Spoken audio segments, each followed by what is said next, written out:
Hey, bienvenue au podcast de Drôlement Inspirant. Comme tu as pu remarquer, le titre est assez osé, puis c'est pour une raison assez précise. Il y a beaucoup trop de gens qui ont un potentiel inexploité, et sûrement que tu en connais. Donc, je t'invite à envoyer cet épisode-là à des gens que tu connais. Tu as au moins une personne entre toi que tu penses, tu dis « Ouais, cette personne-là, ça pourrait faire du bien d'écouter ce podcast-là. » Puis si cette personne-là n'aime pas la croissance personnelle, peut-être que le titre va quand même l'influencer à cliquer, parce que si tu lui envoies une vidéo genre « Prends ta vie en main », deviens la meilleure version de toi-même, ça y dit fuck all. Et si tu es la personne qui a reçu cet épisode-là, peut-être un petit quelque chose à faire en ce moment. Parce que peut-être que pour toi, la croissance personnelle, toi, t'es tout de suite de ça.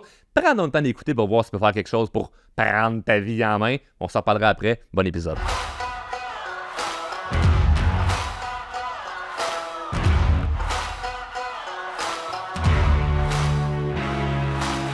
Combien de gens, moi, je rencontre qui me disent « Ah, moi, là, je vais être en couple. OK? Qu'est-ce que tu veux dans ta relation? Ben, je veux pas quelqu'un qui fume, je veux pas quelqu'un qui sac, je veux pas quelqu'un qui boit. Non, c'est quoi tu veux? Euh, je veux quelqu'un qu'on a des conversations. Oh, wow, précis. Cool. C'est hot, ça. C'est quoi tu veux dans tes finances? Ah, je veux pas être pauvre. Non, c'est pas que tu veux pas être pauvre. Tu veux pas être pauvre, tu veux être prospère. Ah, très différent. Je veux pas être malade. Non, c'est pas que tu veux pas être malade, c'est que tu veux être en santé. Ah, différent. Pourquoi on ne demande pas juste à la vie ce qu'on veut ou à soi-même ce qu'on veut? On a plus de facilité à dire ce qu'on veut pas qu'à dire ce qu'on veut. Ce que je t'invite à faire, et peut-être que tu le feras pas, parce que la majorité des gens que tu leur donnes des devoirs, ils le feront pas, c'est de te prendre papier crayon et de t'écrire tout ce que tu veux pas dans la vie. Parce que tu es habitué à ça, là. Tu es habitué à voir le négatif puis à voir ce que tu veux pas. Écris tout ce que tu veux pas et transforme ce que tu ne veux pas en ce que tu veux. Très simple. Très, très simple. Si tu es capable d'être super positif et de dire ce que tu veux, tant mieux. Mais demande à la vie, demande à toi-même c'est quoi que tu veux. Évidemment, tu ne pourras pas tout réaliser en même temps. Mais de partir avec un angle plus positif sur moi, je veux ça et non de je ne veux pas ça, va t'aider à l'accomplir. C'est pas que ça. Hein? Il y a beaucoup d'éléments, on le voit dans le podcast, là, qu'il y a plusieurs éléments là, à arriver à se faire confiance, arriver à avoir du succès, arriver à avoir peu importe ce que tu veux. Mais ça en est un très précis parce que ton cerveau ne fait pas la différence entre le négatif et le positif. Lui, si tu lui dis « je ne veux pas être malade, je ne veux pas être malade, je ne veux pas être malade », tu as plus de chances d'être malade. Parce que tu focuses sur quoi? Être malade. Crois-y pas. Puis c'est rare parce que souvent les gens, ça me fascine. Les gens à qui je dis ça, mettons, des gens négatifs, là, tu leur dis « ben non, si tu focuses sur le négatif, tu vas attirer du négatif. » Ouais, c'est pas vrai ces affaires-là. Tu regardes leur vie et ils n'ont pas des vies inspirantes. Puis de l'autre côté, des gens qui ont des vies inspirantes, tu leur dis ça, puis ils font « ben oui, c'est clair. Ben oui, Charles, c'est sûr. Il faut focuser sur le positif pour avoir du positif. » Essaye pas d'expliquer ça à ton mononcle Gaétan ou au voisin qui ne comprend pas. Là, essaye pas d'expliquer ça, cette théorie-là, à des gens qui ne font pas de croissance personnelle. Focus sur tes affaires à toi, mais demande s'il te plaît ce que tu veux. Parce que ça paraît complètement ridicule d'arriver au restaurant et de dire ce que tu ne veux pas. Puis quand tu dis ce que tu veux au restaurant, tu t'attends à quoi? Ben, à obtenir ce que tu veux. Pourquoi tu n'as pas la même confiance envers la vie? Demande ce que tu veux pour avoir ce que tu veux. C'est magique. Et encore une fois, ça ne réglera pas tout. Mais déjà là, il y a un relâchement. Il y a une bienveillance, il y a un épanouissement, il y a un sentiment de bonheur à voici ce que je veux. C'est quoi les actions que j'ai à faire pour l'obtenir? Je suis sûr que je vais l'obtenir. Moi, je me sens tellement bien à juste demander ce que je veux. C'est quoi tu veux, Charles? Je veux ça, je veux ça, je veux ça, je veux ça, je veux ça, je veux ça, je veux ça. Et l'erreur, c'est qu'il y a beaucoup de personnes qui ne prennent même pas le temps d'évaluer c'est quoi qu'ils veulent. Ils ne savent même pas qu'est-ce qu'ils veulent. Qu'est-ce que tu veux? C'est pas. C'est quoi tu veux pas? Ah, là, la liste est longue. C'est aussi ridicule que d'arriver au restaurant et de commander ce que tu ne veux pas. Commande ce que tu veux pour obtenir ce que tu veux. C'est simple. c'est simple. C'est tellement simple. Et j'aime l'exemple parce que il n'y a personne qui va dire au restaurant « Je veux pas ça, je veux pas ça, je veux pas ça, amène-moi ce que je veux. » Mais dans la vie, les gens font ça. Ils disent ce qu'ils ne veulent pas puis ils s'attendent à obtenir ce qu'ils veulent. Ça ne fonctionne pas comme ça. La vie n'est pas faite ainsi. Là. Ça ne marche pas de même. Il faut que tu demandes ce que tu veux. Peu importe c'est quoi tes buts, tes rêves, tes projets, peu importe c'est quoi. Ce qu'on va voir ensemble aujourd'hui, c'est peu importe ce que tu veux réaliser, je vais te dire une façon de faire qui va pouvoir t'aider. C'est quelque chose qui est universel et non, ce n'est pas en lien avec la confiance en soi. On enlève la confiance du sujet aujourd'hui. On va vraiment aller vers autre chose. OK? Puis on va plus voir quelque chose qu'il faut arrêter de faire plutôt que quelque chose à faire. Si l'erreur plutôt que je vais mentionner à l'instant, tu l'as fait, sois sincère avec toi. Ça ne fait pas de toi une moins bonne personne, OK? Parce que honnêtement, je pense que 99% des gens se font prendre dans ce panneau-là. Il faut vraiment faire attention. Et même moi, je travaille à.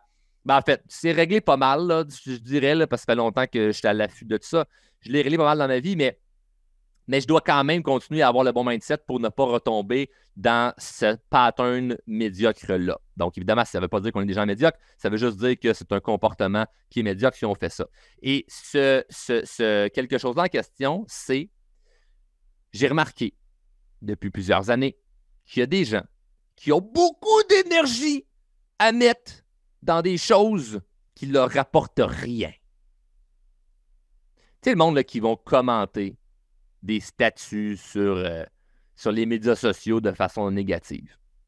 Ou juste les gens qui vont regarder les commentaires négatifs. Tu sais, certains, on a tous déjà vu là, certains articles là, de nouvelles ou tout ça, puis là, il y a plein de commentaires, puis là, tu vas aller lire les commentaires, voir c'est quoi que le monde écrive, puis là, toi, tu argumentes avec eux.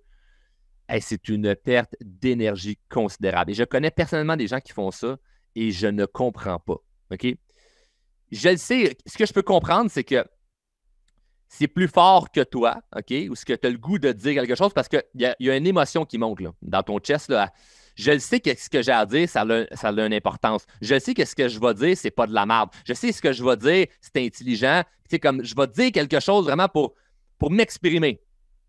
Mais une fois que ça s'est fait, c'est terminé.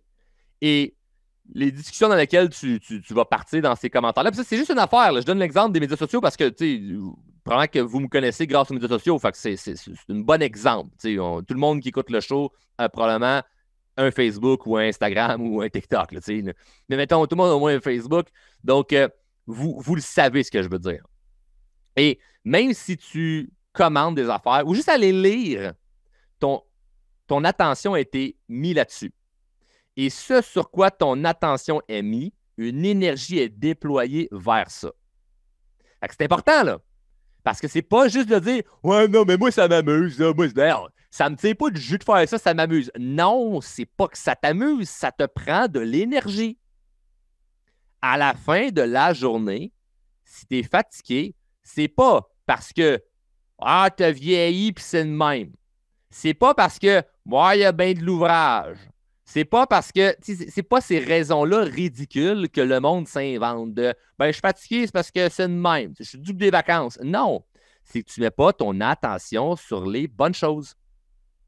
Et ce que je trouve pathétique là-dedans, c'est qu'il y a beaucoup de gens qui mettent toute leur énergie sur des choses qui sont sans importance. Des chicanes, aller s'obstiner, regarder des nouvelles. Ils mettent une attention sur des choses qui leur rapportent rien, mais quand vient le temps de travailler sur leur rêve, sur leur objectif, sur ce qu'ils veulent réaliser dans la vie, oh, fatigué à soir, pas le temps.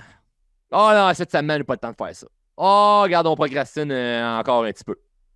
Ils sont prêts à mettre de côté leur ambition parce qu'ils n'ont pas d'énergie pour ça, mais quand vient le temps d'aller mettre de l'énergie sur quelque chose qui ne rapporte rien, ah, ça sont là. Ils sont prêts, là.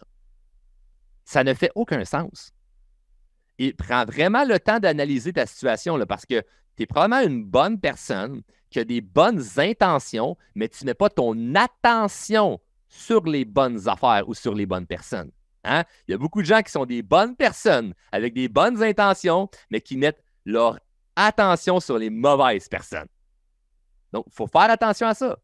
Et ça ne fait pas de toi quelqu'un de moins bon ou de ci ou de ça, mais ça va faire quelqu'un de toi, ça va faire que tu vas devenir une personne un petit peu médiocre.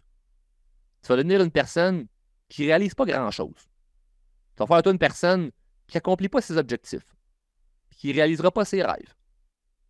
Puis c'est quand même grave, parce que ça reste qu'on est sur Terre pour ça, accomplir nos rêves. Fait que je ne veux pas paraître deep, genre, faut jamais être négatif. C'est pas ça le point. Mais juste d'en être conscient et de s'auto-analyser à, OK, ce que je fais en ce moment, là, ça me rapporte quelque chose ou je perds mon temps? Tu Tu sais, je m'étais fait interviewer dans des podcasts où ce qu'on me demandait, hey Charles, tu sais, ces médias sociaux, les commentaires négatifs, qu'est-ce que ça te fait?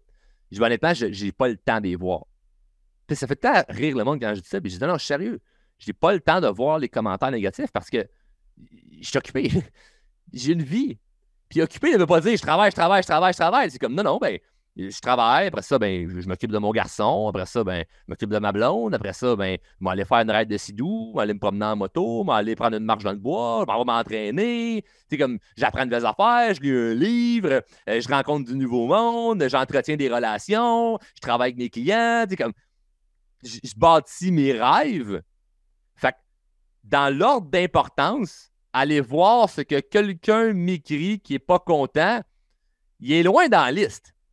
Fait que moi, ce que j'avais déjà dit à quelqu'un que ça l'avait fâché, la personne avait dit non, mais moi, là, ça m'amuse d'aller voir les commentaires négatifs, ou moi, ça ne me dérange pas là, de débattre des sujets. Au contraire, ça me drive. Je dis, non, ça te drive sur l'instant même. Quand tu arrives pour t'obstiner pour un sujet que ça te calisse rien dans ta vie, ça te drive sur le moment. Mais après, tu as moins d'énergie. À la fin de ta journée, cette énergie-là a été gaspillée. J'avais dit à la personne, si tu fais ça en ce moment, là, c'est parce que j'imagine que ta vie est parfaite.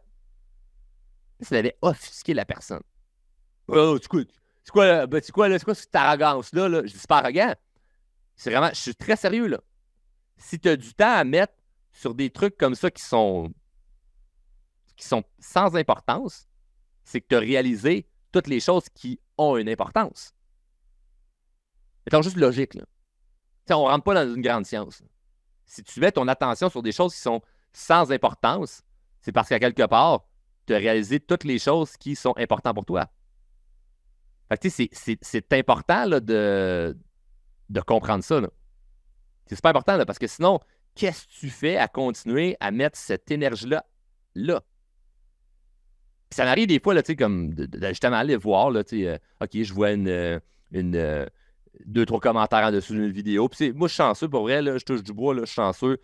J'ai pas vraiment de commentaires négatifs dans mes affaires, du moins pour l'instant. Là.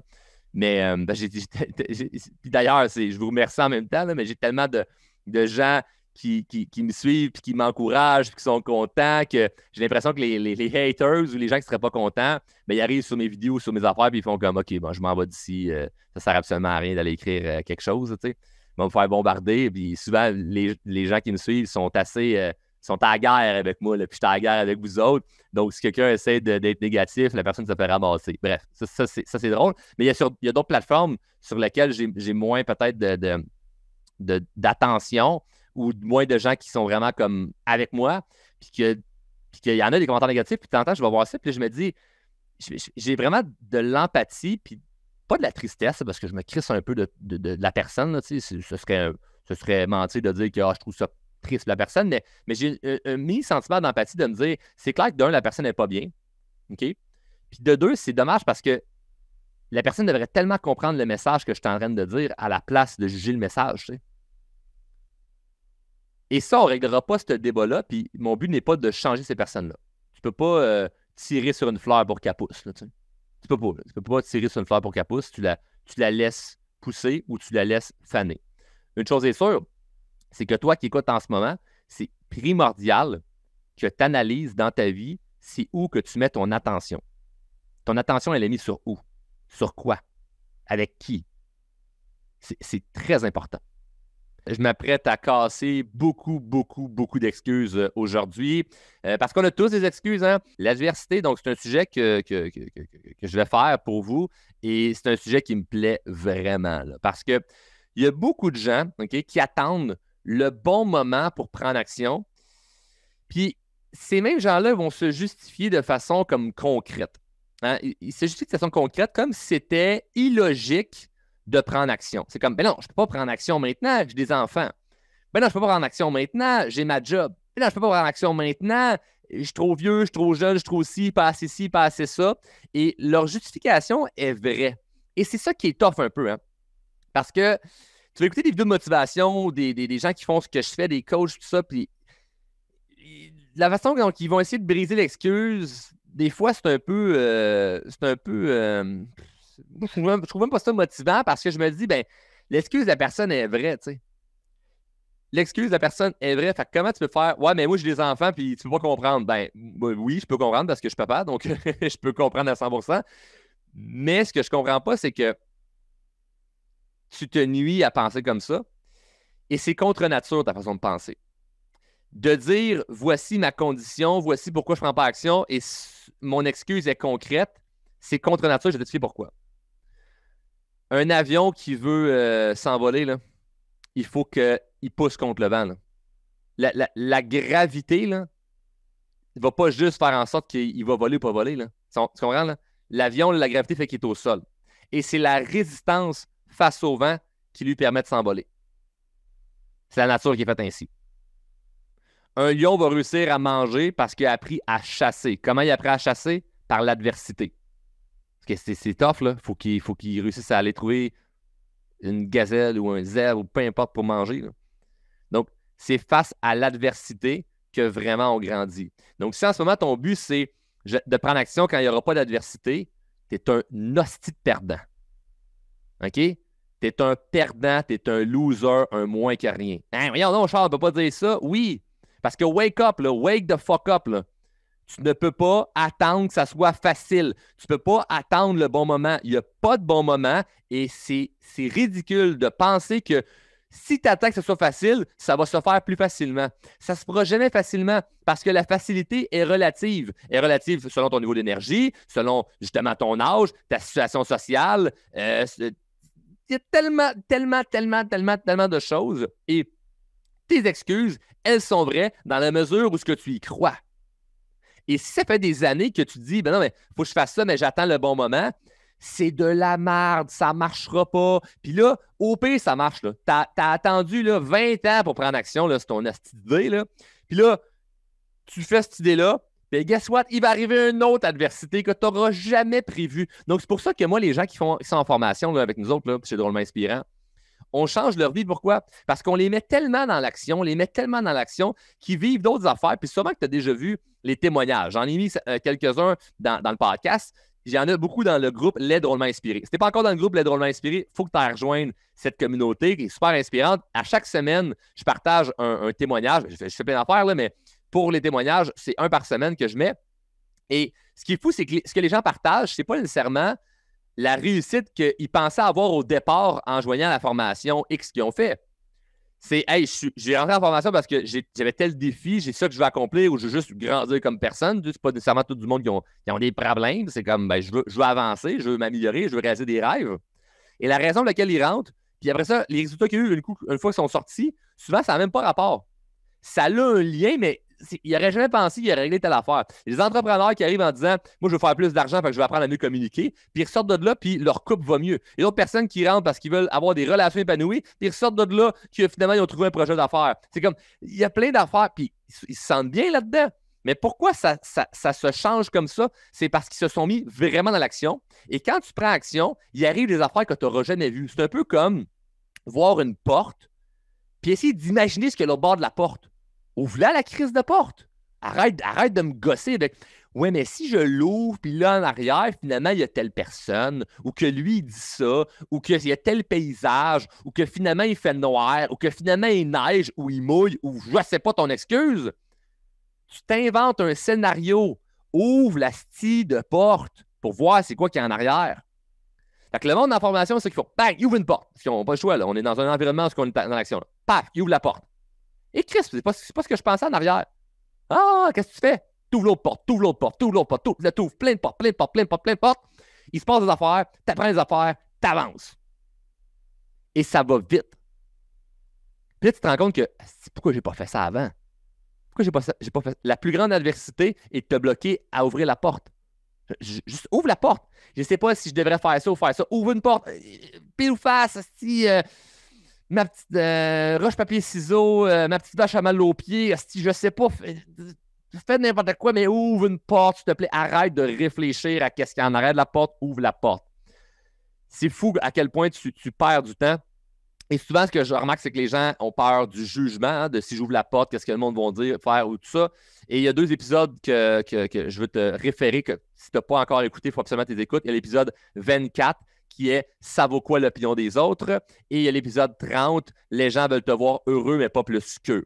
Donc, le 24 et le 30. Retiens ça, l'épisode 24 et l'épisode 30, c'est 2 épisodes que tu dois aller écouter si, au niveau du jugement des autres, ça te freine de prendre action. Et c'est pas... Je suis rough dans mon approche, dans qu'est-ce que je te dis, mais j'ai beaucoup d'empathie pour toi si en ce moment tu te freines par rapport à ce que les gens peuvent penser de toi, parce qu'il y a plein de raisons naturelles sur le pourquoi que tu te sens comme ça en ce moment. Donc, ce n'est pas nécessairement de ta faute si tu te sens comme ça, mais c'est de ta faute si tu restes là-dedans. Je veux que tu te battes avec l'énergie du désespoir. OK? C'est quoi ça, l'énergie du désespoir? Le sorti d'un livre qui s'appelle L'art de la guerre de Sun Tzu. OK? Et ce que ça dit là-dedans, c'est plein d'affaires, puis c'est assez complexe, mais il y a une des choses qui est super intéressante. J'en ai déjà parlé, je pense, en formation, peut-être même dans un autre épisode, mais je veux le redire parce que c'est tellement important. Si dans ta tête, tu as un paquet de plan A, plan B, plan C, plan B, plan Z, plan Y, plan 1, 2, 3, 4, 5, 6, où tu fais juste réfléchir à ce que tu vas faire et tu ne le fais pas, tu ne te bats pas avec l'énergie qui est si forte que ça parce que tu es en mode j'analyse. Mais si de l'autre côté, tu te laisses embarquer dans l'énergie du désespoir, il y a un potentiel que tu vas vraiment libérer. Okay? Quand tu n'as pas le choix de quelque chose, tu vas te battre avec tout. Mettons ta maison est en feu. Okay? Ta maison est en feu, tes enfants sont embarrés à l'intérieur.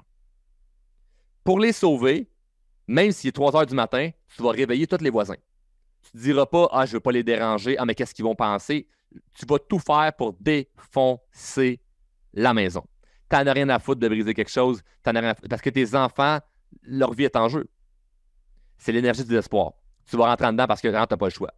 Mais si je te dis, ben, défonce la maison, il y a peut-être, je sais pas moi, 1000 piastres. Ben non, il y a une conséquence à ci, il y a une conséquence à ça. Je ne ferai pas ça parce que la raison n'est pas assez forte.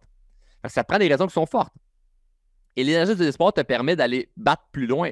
Puis dans l'art de la guerre, ce qu'il expliquait, c'est que lui, la stratégie dans les guerres, c'est aussi parfois de sauver des gens. Donc, ce qu'il faisait, c'est quand il attaquait, par exemple, un village ou une maison, peu importe, il laissait une issue de secours. Pourquoi? Parce que si tu as une issue de secours, les gens courent vers là. Donc, si tu veux les tuer, ben, tu les attends à l'issue de secours puis tu les tues direct là. Ou tu les laisses s'enfuir puis tu as sauvé des vies.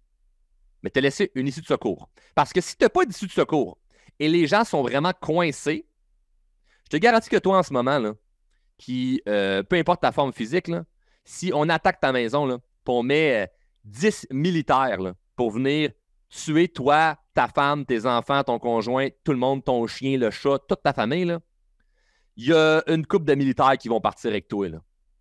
Ils sont 10 armés, tu es tout seul pas armé. Là. Je suis sûr que tu réussis à en tuer une couple. Parce que tu vas te battre avec l'énergie du désespoir. Mais si tu as l'option de partir parce qu'il y a une fenêtre d'ouverte ou il y a une porte en arrière, tu vas prendre la fuite. Fait que tu as un choix, donc tu prends le choix le plus facile.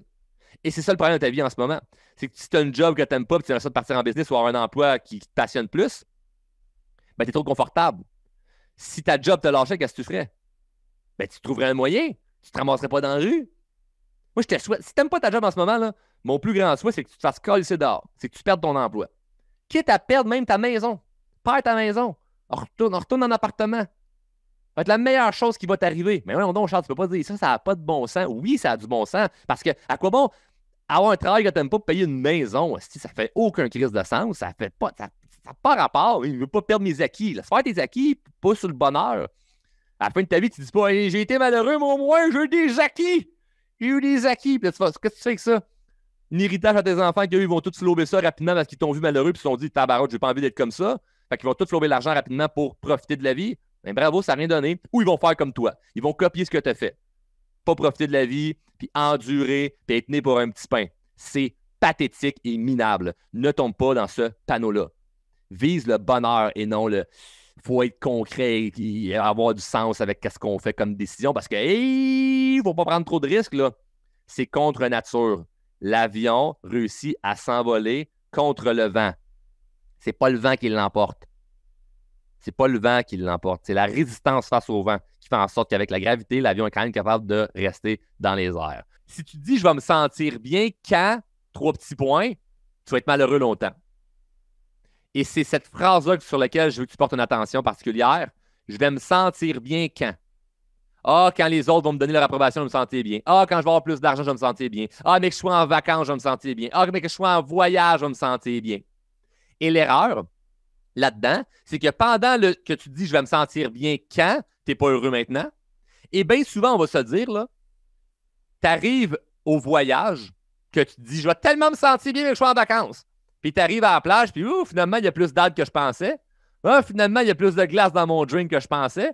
Ah, finalement, il y a plus de monde qui vient de me quitter pendant que je fais ma sieste que je pensais. Ah, finalement, il y a des affaires, je ne m'attendais pas. Ah, finalement, il y a eu un retard à l'aéroport que je n'avais pas prévu.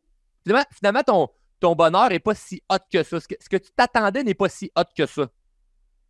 Ah, je vais tellement me sentir bien quand je vais faire de l'argent. Ah, ben finalement, tu te rends compte que, bon, ben, à cette heure, c'est juste que 10 000 pour moi, c'est rendu 1 000 tu sais, ce que je voyais avant comme étant 100 aujourd'hui, c'est 1 000 Fait que je suis pas plus heureux. L'argent n'a pas plus acheté mes problèmes.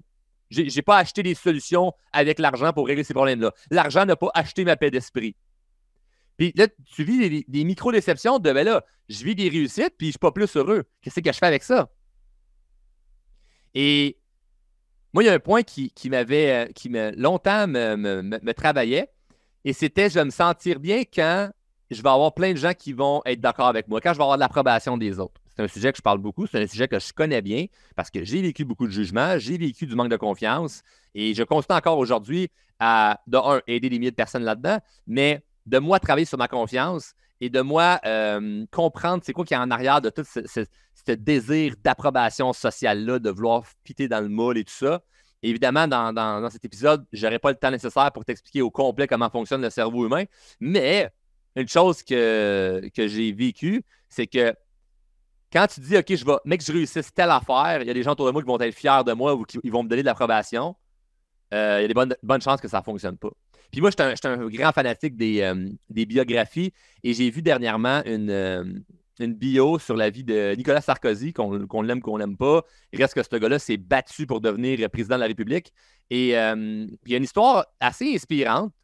Puis le jour où il est devenu président de la République, ben lui, toute sa vie, il cherchait énormément l'approbation de son père. Son père n'était pas présent, il n'était pas là. Puis son père a commencé à le côtoyer quand il a commencé un petit peu à avoir du succès. Et quand il est devenu président de la République, le jour même, son père a dit ah, j'aurais tellement rêvé d'avoir un fils qui est président des États-Unis. Calice. Quel beau timing, le père. Hey, bravo, hein? Incapable de dire je suis fier de toi. Incapable de dire bravo, fiston. Incapable de donner une approbation. Fait que si Nicolas Sarkozy, son but en devenant président de la République, c'était je veux que les gens m'aiment, ben il a échoué. Donc, il a réalisé son rêve d'être président, mais il a échoué dans son objectif d'avoir une approbation. Et le problème, c'est que c'est un objectif dont tu n'as pas de contrôle. Devenir président, c'est fucking tough, mais tu as un contrôle là-dedans parce que tu as plein d'actions que tu peux faire qui vont faire en sorte que tu vas réussir. Mais l'approbation des autres, c'est quelque chose qui est pratiquement impossible à aller chercher parce que tu ne contrôles pas ça. Et là, tu peux tomber dans vraiment le piège de faire tout pour faire plaisir aux autres, pour avoir leur approbation, mais tout n'est pas plus heureux. Fait que t'as pas gagné. Tu as une approbation, mais contre tes valeurs. Tu as une approbation, mais en faisant pas ce que tu aimes. Tu as une approbation, mais en ayant quand même des problèmes. Et ça fait en sorte que tu n'es pas heureux quand même. Donc, il y a vraiment un choix à faire. Est-ce que je veux avoir cette approbation-là sociale, l'approbation des autres, l'approbation de mes pairs, ou réussir ma vie? Si tu as les deux, tant mieux. Mais je le sais, parce que je le vis présentement, que c'est tough avoir les deux. Et moi, personnellement, j'ai choisi de focusser sur réaliser mes rêves, puis fuck l'approbation sociale. Est-ce que je trouve ça douloureux quand j'ai un succès quelconque puis qu'il y a des gens qui ne partagent pas cette fierté-là avec moi, qui ne sont pas contents avec moi? Absolument. Je trouve ça tough. Mais jamais aussi tough que de dire je vais tout abandonner pour leur faire plaisir. Jamais aussi tough que d'arriver à la fin de ma vie et de me dire j'ai des regrets. Ça, c'est vraiment tough. Fait qu'il faut que tu choisisses c'est quoi que tu veux comme difficulté. Choisis qu'est-ce qui est dur. C'est pas censé être facile. Choisis qu'est-ce qui est dur. C'est toi qui décides. C'est toi qui décides la difficulté que tu veux avoir. Mais de naviguer dans un bel océan en se disant je vais être heureux, mais je suis rendu au port. Ça se peut qu'il y ait beaucoup de bateaux avant de te stationner. Ça se peut qu'il y ait bien des vagues avant que tu arrives. Ça se peut qu'il y ait bien des affaires. Et il faut que tu sois heureux pendant la destination. Ça peut paraître tellement cute, là, puis belle citation là, de enjoy the process. Puis tu sais, faut t'aimer la destination. C'est pas la destination qui est importante, c'est le trajet ou whatever. Si je m'en crisse, moi, ce que je veux, c'est être heureux pendant le trajet, puis rendu à la destination. 2 degrés de décision. Très simple. Le premier degré, c'est les gens qui prennent des décisions dans leur vie basées sur avoir du plaisir, éviter de la douleur. Avoir du plaisir, éviter de la douleur. Avoir du plaisir, là, c'est simple. C'est genre, ben, j'ai le goût de manger une poutine, mais je mange une poutine. Je vais avoir du plaisir. Premier degré de décision. Tu ne vas pas plus loin à ta pensée, c'est j'ai le goût de ça. Tu ne penses même pas plus loin si c'est pas bon ou peu importe, ou même tu vas aller jusqu'à te justifier en disant ouais, je sais que c'est pas bon, mais je me gâte. Tu te gâtes pas, tu te nuis, OK? Je me gâte. Une poutine, une fois de temps en temps, ça fait du bien, hein? Correct, il faut être équilibré. Non, tu t'aides pas en ce moment. Là. Je dis pas que de jamais en manger, je dis juste que ton degré de décision il est à ce niveau-là. OK? Tu n'es pas plus haut. Tu ne voles pas plus haut que ça. Ton degré s'arrête à je veux manger ça, je mange ça parce que c'est bon. Hein? Plaisir. On peut prendre des décisions aussi pour éviter la douleur. Genre, ben, j'irai pas parler à telle personne. Pour éviter, exemple, de me faire repousser. Parce que c'est douloureux de se faire repousser. Fait qu'on dit, hey, va aborder telle personne. Hey, va passer telle entrevue. Hey, va voir le gars là-bas, là, il t'a regardé au loin. Là. Hey, va voir la fille là-bas, là, elle t'a fait un clin d'œil. Ah non, je ne veux pas y aller, je ne veux pas y aller. J'ai pas confiance d'aller vers l'autre. Je veux éviter de la douleur, donc je ne vais pas aller vers l'autre. C'est le premier degré. Le premier degré, ça peut être aussi dépenser. Je veux un plaisir instantané. Hein? Je veux du plaisir maintenant. Donc, j'ai quelque chose que je veux m'acheter, je l'achète là. Je ne vais pas plus loin dans ma pensée. Je veux quelque chose, je le dépense, j'achète ça maintenant pour avoir mon plaisir instantané. Écouter la télé longtemps, passer du temps sur les médias sociaux, c'est la même affaire. C'est un plaisir qui est instantané. Hein? J'ouvre mon téléphone, je vais voir ce qui se passe, puis j'ai un plaisir instantané. Éviter la douleur, ça peut être aussi de ne pas parler devant les autres ou de ne pas aller, exemple, bouger, s'entraîner. Donc, j'évite la douleur. Hein? Je ne vais pas aller m'entraîner, je vais être traqué demain. Je n'ai pas envie d'aller parler, de m'exprimer devant les autres, j'ai peur qu'on me juge. Donc, je décide en fonction de la première émotion qui me vient. Puis ça, c'est dangereux parce que si tu restes pogné là-dedans, tu penses que c'est normal et surtout, l'environnement dans lequel tu es, si ton environnement pense que ça, c'est normal, ben tu viens à penser que tu es correct, tu es normal. Mais non, tu n'es pas normal, tu n'es pas correct en ce moment. Là. Parce que si tu es dans un environnement où on dit, ben là, on prend un dessert, là. Tu n'as pas le goût de prendre un dessert parce que tu es comme, mais non, mais moi, je m'entraîne, j'ai tel objectif, j'ai ça, je veux faire, ça, je veux faire, ça, je veux faire. Je ne veux pas prendre de dessert. Puis là, tout le monde est comme, mais non, mais on se gâte, c'est vendredi, ou je ne sais pas quelle petite connerie on peut se dire comme excuse pour aller manger de la malbouffe, là, mais non, oui. Ce que la personne se dit, ah ben oui, c'est vrai, ça va être le fun. Prends un verre de plus, ça va être le fun. Ouais, mais faut que j'aille valider que mon deuxième degré. Faut que j'aille valider que mon deuxième degré pour voir si je prends vraiment la décision. Le deuxième degré ou le deuxième niveau, c'est comment je me sentirai après. Très important. Ça a l'air simple. Là. Ça a l'air très simple. C'est très important. Je vais te dire comment moi j'ai réussi personnellement à arrêter de manger de la malbouffe et avoir une meilleure hygiène de vie. Puis là, j'ai dit malbouffe, c'est la première fois qui me vient en tête, là, mais je pourrais mettre ça avec le gym, avec l'entraînement physique, avec l'argent, avec un mode de vie. OK? Le deuxième degré de décision. Comment tu joues avec ça je ne vais pas dire va, parce que ça dépend de ce que tu fais, mais peut changer ta vie. Comment je me sens tiré après? Moi, j'ai remarqué que quand tu manges la malbouffe, instantanément après, tu ne te sens pas bien. Tout de suite après avoir fini ton Big Mac, tu ne te sens pas bien. Pourquoi je mangerais ça? J'ai remarqué qu'une fois que j'ai dépensé de l'argent sur quelque chose que je voulais vraiment, instantanément après, j'ai de la misère à dire ce mot-là aujourd'hui, hein? Instantanément. Tout de suite après, on va changer de mot, on va dire tout de suite. Tout de suite veut dire la même chose que instantanément. Donc, tout de suite après avoir dépensé, je me rends compte que finalement, j'ai goût d'acheter autre chose. Ou que la chose que j'ai achetée, elle ne me procure pas tant de bonheur que ça. Tout de suite après avoir passé longtemps du temps devant l'ordi à ne pas faire grand-chose de productif, je me sens pas bien. Avoir regardé les médias sociaux trop longtemps, je me sens pas bien. À pas avoir osé aller vers quelqu'un, je me sens pas bien. Après avoir ne pas osé parler devant les autres, je me sens pas bien. Après ne pas avoir été au gym parce que j'avais peur d'être acquis ou whatever, je me sens pas bien. Donc, le comment je me sentirai après, ça doit dicter ton action. Parce que si tu valides, tu dis, non, non, regarde, là, à soir, là, j'ai le goût de prendre un verre, c'est telle journée, je veux célébrer ça, je me sens bien à prendre un verre à soir avec mes amis, c'est parfait. Tu as validé que le deuxième degré de comment je me sentirai. OK, j'accepte que demain, je vais peut-être avoir mal à la tête. J'accepte qu'à soir, il faut que je paye un chauffeur. J'accepte que toute la conséquence que ton action va amener, tu l'acceptes. Fait que tu ne vis pas de la culpabilité. Et une des erreurs est là, c'est que les gens n'acceptent pas, ils ne valident pas que le deuxième niveau, que le deuxième degré, ils vivent pour le moment présent, ils prennent les actions basées sur éviter de la douleur ou avoir du plaisir, puis après ça, ils se sentent coupables de leur action. Si tu valides avec le deuxième niveau, c'est là que ça peut changer toute la game. Comment je me sens tiré après? Fait que moi, j'ai remarqué que si je mange de la malbouffe, j'aime ça instantanément. Ouais, c'est vrai, je suis d'accord. Instantanément, j'aime ça. Mais après, je me sens pas bien. Par contre, si je mange bien, ben, instantanément, je me sens bien, mais ça me sens pas si pire que ça comparé à la malbouffe. C'est sûr que mes papilles gustatives, ils aiment ça, là, le salé et le sucré. Là. Mais manger quelque chose de bien, je me sens quand même bien. Mais après, wow! Le après est incroyable.